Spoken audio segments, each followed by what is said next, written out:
17 billion shillings worth of diesel then in the seas.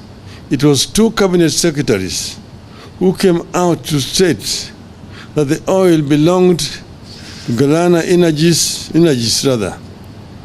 Galana has hired the government. Over this same weekend, however, Busia Senator Honorable Kio Mtata tabled evidence of the government withdrawing 42,965,290,402 shillings from the consolidated fund without the authority of Parliament and spending it on what it called subsidies to private financial enterprises. The senator tabled evidence that in June 2023, at the closure of the financial year 2022-2023, the National Treasury withdrew 17,222,718,630 shillings to subsidize private financial enterprises. He was able to establish a link between the Kenya shilling 17 billion, which was unconstitutionally withdrawn from the consolidated fund in June 2023 to subsidize unnamed private financial enterprises, and the 17 billion shillings contested oil shipment between Mrs. Njeri and the two cabinet secretaries. I concur with Senator's suspicion that Njeri is the private financial enterprises funded by the Kenya shillings 17 billion illegally from the consolidated fund and received by the Ministry of Petroleum and Mining. The CS for Energy and Petroleum, Mr. Chirchir, and National Treasury, CES, Njuguna Ndungu, have certainly committed criminal offenses, abused office, and gone against the Constitution. They stole money from the consolidated fund in addition to spending money way above what Parliament approved. They must not only resign, they must also be prosecuted. I want to speak today both to the cartels and the executive, who it appears are joined at the hip. The oil firms, the National Assembly majority leadership, and the CS David Chirchir have talked of there being a G2G memorandum of understanding in this oil deal. Once again, I am asking that the documents be shared with the public. This must be document signed by a representative of the government of the Kingdom of Saudi Arabia and the United Arab Emirates and the Republic of Kenya, not that of the Ministry of Energy and Petroleum and ADNOC Global Trading Limited or Emirates National Oil Company. Kenyans will have noticed that even as our Ministry of Energy and Petroleum was signing deals with state-owned corporations in the Middle East, our own National Oil Corporation is completely left out. NOC has a legal mandate to participate in all aspects of the petroleum industry and is only owned by the government of Kenya through a joint ownership by the ministries responsible for the petroleum function. How does Chirchir explain the exclusion of this corporation in favor of private shady firms? If he was signing, he should have signed with the minister. His equivalent on the other side.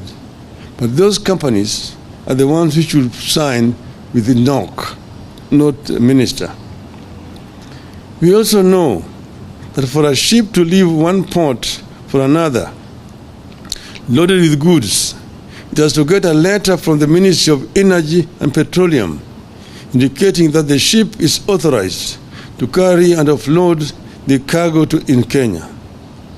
Who cleared the Njeri ship to travel to Kenya? How did it offload?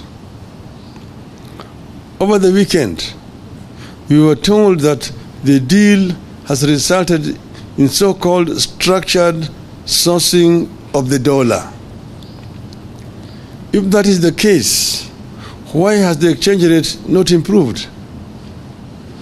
How come it has not lowered the cost of oil? What benefits have the so-called structured sourcing of the dollar brought to wananchi? We are being told that since the deal, you have stopped paying for oil in dollars. We believe that Kenyans don't care whether oil is paid for in dollars, shillings, or rupee.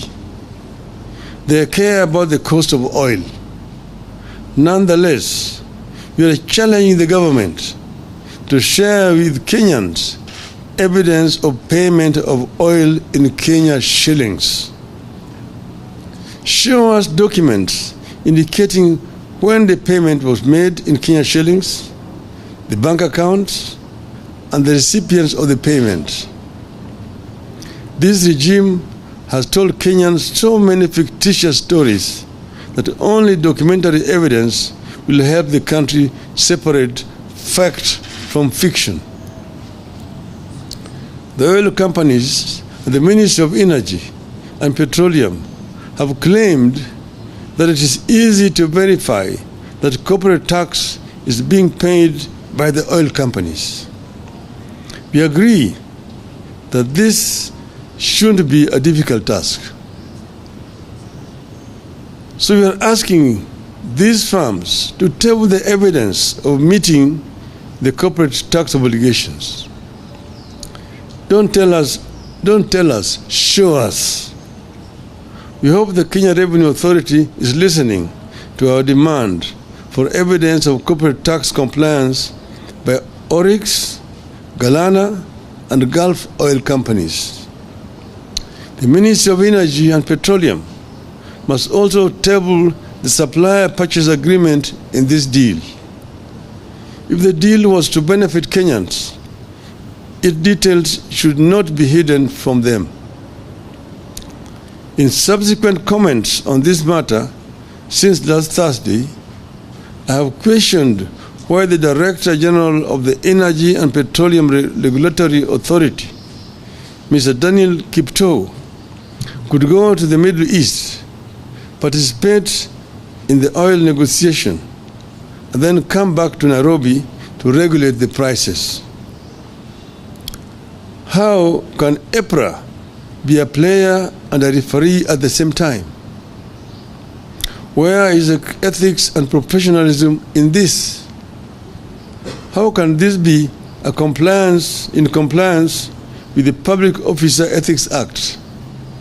We are still waiting for answers.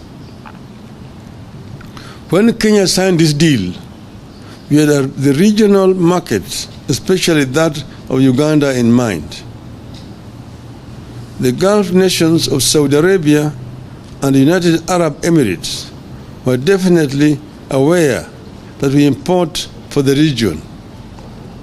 This in itself makes it impossible that we could have had a G2G. Whatever the case, we want to know what happens to the oil we intended for Uganda and onward markets. Are we going to be stuck with and forced to buy it at the old high prices while costs are falling elsewhere? Is that the reason Tanzania's has gone down while ours stay unchanged?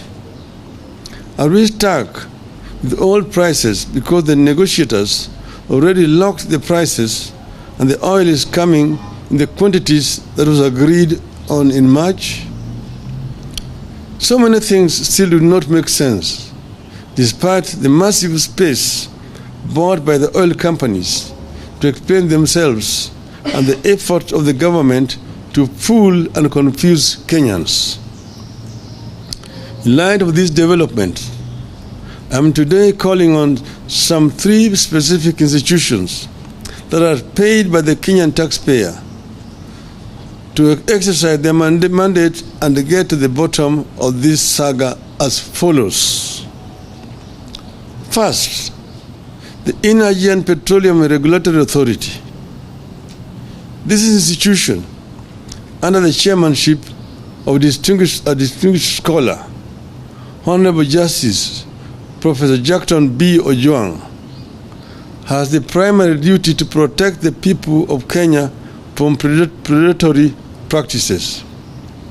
Indeed, it is given protection in the course of its work through a legally mandated independence.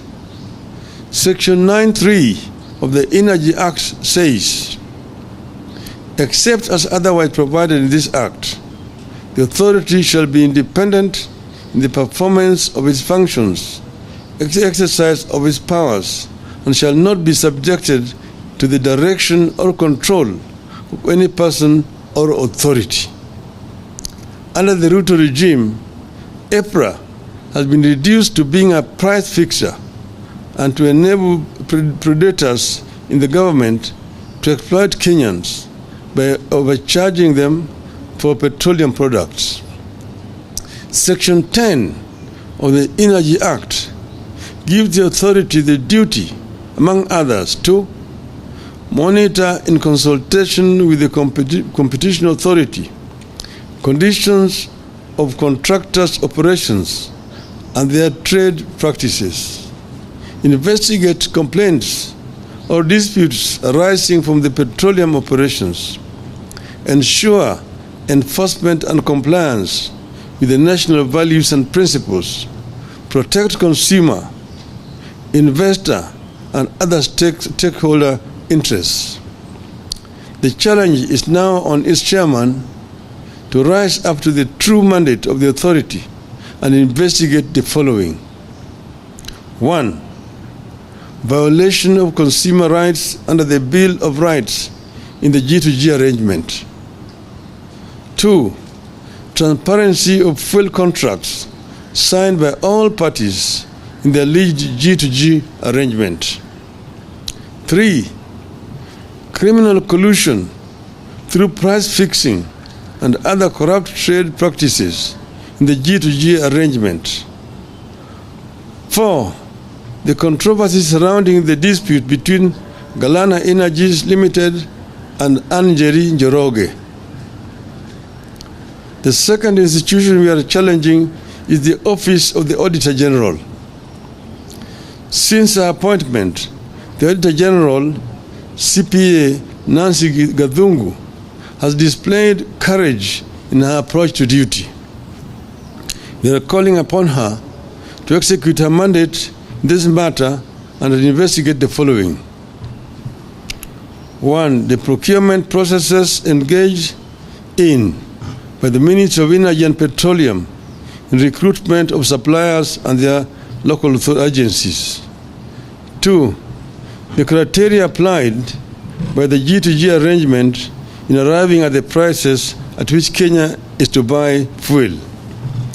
3. The criteria applied by the Energy and Petroleum Regulatory Authority in arriving at the prices the Kenyan consumer shall buy petroleum products. 4. The criteria applied in the G2G arrangement in arriving at the demurrage and other levies and charges. The third institution which we are calling out is the Ethics and Anti-Corruption Commission. Just a minute. We take note that Chairman Bishop David Oginde and the Ethics and Anti-Corruption Commission have been silent about the goings on in the petroleum sector. Allegations of corruption have been made, but no investigations have begun. The challenges on the chairman to start working on the matters raised to investigate the following. 1. Conflict of interest by government officials in the alleged G2G arrangement. 2. Bribery and commissions and kickbacks from revenues raised by the G2G arrangement. Through price fixing and other corruption and violation of procurement local agencies. Once again, we reiterate that we stand by every word that we have said on this oil deal. We will not relent on this matter until the truth is known and punishment that fits the crime is meted out. In the meantime, heads must roll at the Energy Ministry and National Treasury. End of statement.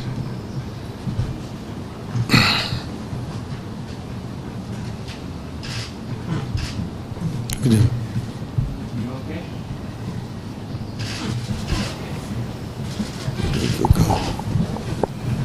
We can leave it there.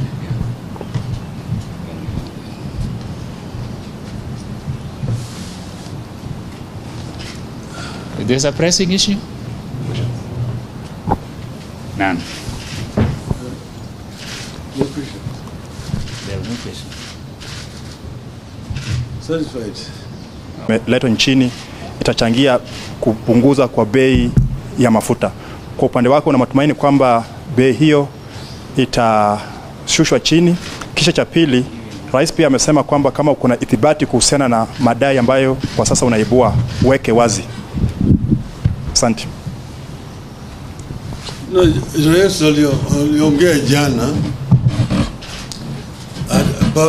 juu ya bei ya mafuta, lakini sisi tunaongea juu ya mafuta ambayo tayari iko hapa.